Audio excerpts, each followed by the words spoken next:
Assalamualaikum warahmatullahi wabarakatuh. Sebelum kita memulai pelajaran pada pagi hari ini, alangkah baiknya kita berdoa bersama-sama. Berdoa langsung dipimpin oleh ketua kelas. Silahkan. Bismillahirrahmanirrahim. Raditu billahi rabba wa bil islami dina wa bi Muhammadin nabiyya wa rasula. Rabbi zidni ilma warzuqni fahma waj'alni min ibadikas sholihin. Amin ya rabbal alamin. Bagaimana kabarnya anak-anak? Alhamdulillah baik. Baik, Ibu presensi dulu ya. Andriani, Ahmad Hafid, Andarin, Fajar. Alhamdulillah semua hadir ya pada pagi hari ini. Baik, sebelum kita memulai pelajaran pagi hari ini, Ibu mau mengulas sedikit tentang pelajaran yang sudah kita pelajari di pertemuan sebelumnya. Ada yang tahu kemarin kita bahas tentang apa? Iya, tentang sistem pencernaan pada hewan. Apa sih yang kita bahas kemarin? Ini tahu? Ya, kita kemarin bahas tentang hewan ruminansia, yaitu hewan mamalia yang bisa memamah makanan dua. Ada yang bisa menyebutkan contohnya?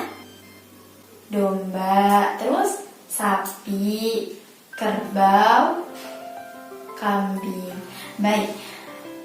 Jadi pada pagi hari ini belajar tentang sistem pencernaan pada manusia.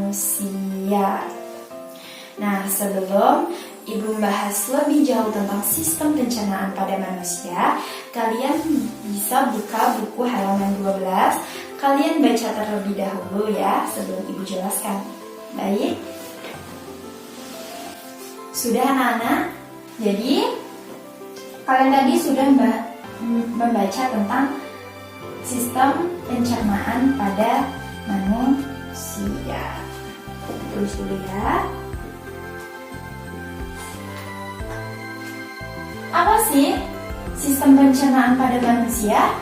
Sistem organ memanjang yang ada di manusia yang dimulai dari mulut hingga ke anus. Untuk yang pertama yaitu ada mulut. Nah, di dalam sistem pencernaan manusia, mulut ini terdapat organ-organ yang lain, yaitu yang pertama ini ada yang namanya gigi. Di gigi ini terbagi menjadi 3 bagian, yaitu yang pertama ada gigi seri, yang paling depan ini namanya gigi seri. Gigi seri ini gunanya untuk memotong makanan. Jadi ketika kalian makan itu makanan akan dipotong oleh gigi seri yang ada di depan. Terus ini ada juga yang namanya gigi taring. Gigi taring nih ada di pinggir kanan, pinggir kiri, bawah, atas. Ini gunanya untuk mengoyak makanan. Dan yang ketiga ini ada gigi geraham. Geraham itu yang belakang. Itu gunanya untuk menghaluskan makanan. Selain gigi, di dalam mulut juga ada yang namanya lidah. Nah, gunanya lidah ini yaitu untuk mendorong makanan yang sudah dihaluskan oleh si gigi tadi, didorong untuk masuk ke dalam kerongkongan. Nah, fungsi lidah selain untuk mendorong makanan agar masuk ke kerongkongan, lidah juga berfungsi sebagai indera pengecap rasa, yaitu kita bisa merasakan yang namanya rasa asin, manis, pahit, dan juga asam. Yang terakhir yaitu ada kelenjar ludah. Nah, kelenjar ludah ini itu berfungsi untuk memproduksi salvia yang penting untuk membasahi makanan. Jadi ketika makanan itu dioyak oleh si gigi, jadi kelenjar ludah itu untuk membantu untuk mempermudah mengoyak makanan tadi. Setelah itu akan didoronglah oleh si lidah ini agar masuk ke kerongkongan. Nama lain dari kerongkongan adalah esofagus, kerongkongan. kerongkongan dengan tenggorokan itu beda ya. Kalau kerongkongan itu masuk ke dalam sistem pencernaan pada manusia. Kalau tenggorokan itu masuk dalam sistem pernafasan pada manusia. Nah, di dalam kerongkongan ini, makanan itu tidak mengalami proses pengolahan makanan, melainkan kerongkongan ini berfungsi sebagai penghubung antara si rongga mulut atau mulut ini nih, agar dia bisa ke lambung. Jadi kerongkongan ini sebagai jalan makanan dari mulut ini menuju ke lambung. Nah, setelah makanan sampai ke lambung, maka makanan minuman ini akan ditampung oleh si lambung dan diproses, diolah di sana. Nah, di dalam lambung ini itu ada enzim, 3 enzim, yaitu yang pertama ada enzim pepsin, Cl. Nah, di dalam lambung ini ada enzim yang namanya enzim pepsin, renin, dan juga HCl.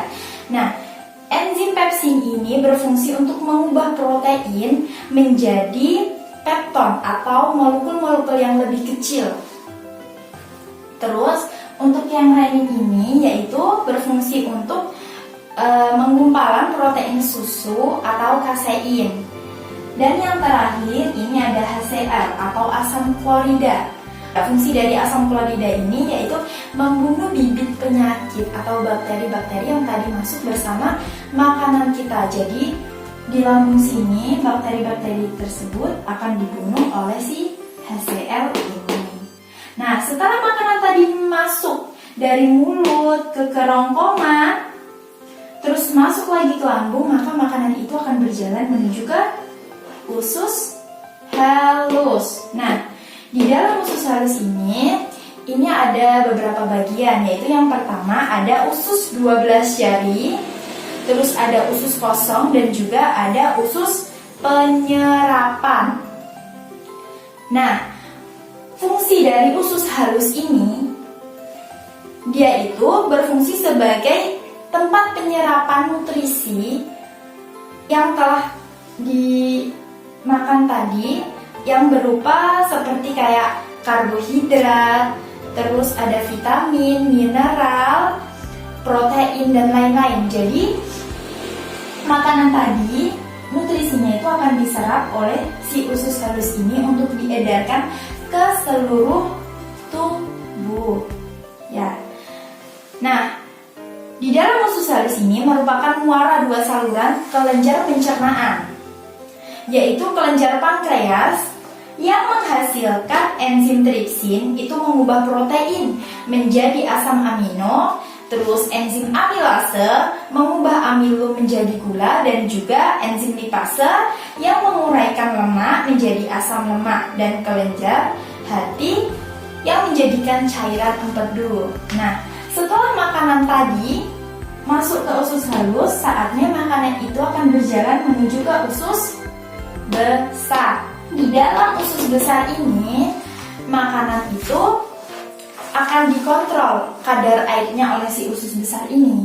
Lalu sisa-sisa dari makanan tadi itu akan dibusukkan oleh yang namanya bakteri E. coli. Jadi di dalam usus besar ini ada yang namanya bakteri E. coli untuk membantu proses pembusukan sisa-sisa dari pencernaan makanan tadi, yang kemudian akan menghasilkan feses, dan yang nanti akan dikeluarkan melalui organ anus. Nah, dari sini paham anak-anak? Alhamdulillah.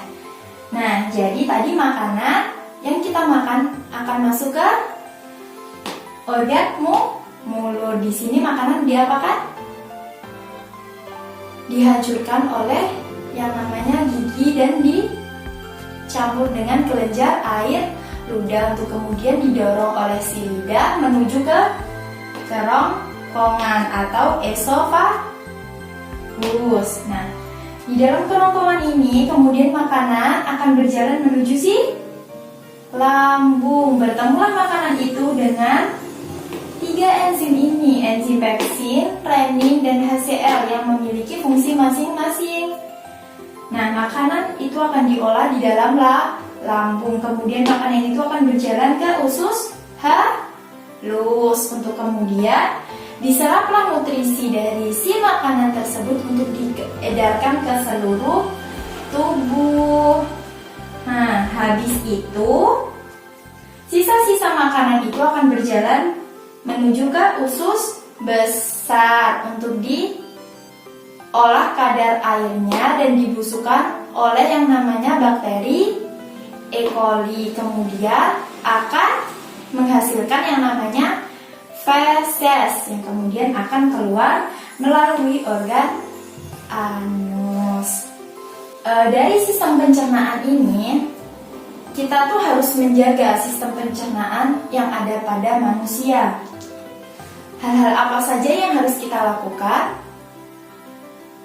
Ya, yang pertama kita harus makan makanan alami dan bernutrisi untuk melindungi lambung. Jadi makanan seperti buah-buahan, sayur-sayuran yang alami dan bernutrisi pokoknya. Jangan terlalu makan makanan yang pedas karena nanti akan bisa memicu asam lambung naiknya asam lambung. Terus yang kedua ada konsumsi cukup serat. Nah, jika kita mengkonsumsi cukup serat, maka nanti akan membantu mempermudah proses ketika kita BAB. Terus yang ketiga ini ada perbanyak lemak sehat dari lemak hewani maupun lemak nabati secukupnya. Terus ada cukupi kebutuhan cairan. Kita sebagai manusia harus banyak-banyak mengkonsumsi air putih, minimal berapa liter? 2 liter. Terus yang kelima yaitu kelola stres. Jadi kita nggak boleh stres supaya sistem pencernaan kita itu bisa lancar dan sehat. Yang keenam yaitu ada kunyah makanan dengan baik. Jadi ketika kita mengunyah makanan dengan baik, otomatis makanan itu akan ditelan oleh si kerongkongan ini dengan mudah. Dan ketika kita mengunyah makanan dengan baik, kita akan membantu si lambung ini agar tidak bekerja lebih keras gitu. Terus yang ketujuh yaitu olahraga secara teratur agar sistem pencernaan kita sehat. Baik anak-anak, agar kalian lebih mudah untuk memahami tentang sistem pencernaan pada manusia, Ibu memiliki lagu Urutan Pencernaan Manusia, mulut, kerongkongan, lambung, dan usus, 12 jari usus, halus usus, besar anus. Saat makanan di usus halus, sari dari makanan yang diserap dibawa ke tiap sel untuk dibakar. Enzim di lambung HCl, pepsin, renin, HCl bunuh kuman, renin susu, kasein. Enzim pepsin ubah protein ke pepton, makanan ke usus 12 jari. Enzim dalam pankreas, tripsin, lipase, juga amilase. Tripsin ubah protein jadi asam amino, lipase lemak gliserol. Di dalam usus besar air diserap, E. coli busukan. Sisa pencernaan makanan dibuang melalui organ anus. Nah, itu tadi adalah lagu untuk mempermudah kita dalam menghafal sistem pencernaan manusia. Sampai sini ada yang ditanyakan? Baik, kalau begitu kalian buka bukunya halaman 16, kalian kerjakan yang ada di bawah itu. Nih, nanti kita cocokkan bersama-sama. Baik, karena tadi kita sudah mengerjakan halaman 16 dan juga sudah mencocokkan, berhubung waktunya tinggal sedikit lagi akan habis, Ibu akan kasih soal kepada kalian. Kalian kerjakan di rumah di pertemuan selanjutnya tugas itu akan dikumpulkan. Nih, silakan ketua kelas minta tolong dibagi ke teman-temannya. Kita tutup pelajaran pada pagi hari ini. Tadi kita sudah bahas tentang apa? Sistem pencernaan pada manusia. Ada apa aja? Ada mulut. Di dalam mulut ada apa? Ada gigi, lidah, dan juga kelenjar air ludah. Kemudian makanan itu akan menuju ke kerongkongan. Setelah melewati kerongkongan, makanan itu akan menuju ke lambung. Habis lambung, makanan akan menuju ke usus halus. Di dalam usus halus ini, nutrisi dari makanan itu akan diserap untuk diedarkan ke seluruh tubuh. Habis itu, makanan akan berjalan ke usus besar agar kadar airnya diatur oleh si usus besar dan juga tempat terjadinya pembusukan sisa-sisa makanan oleh bakteri E. coli yang kemudian akan menjadi feses dan kemudian akan dikeluarkan melalui organ anus.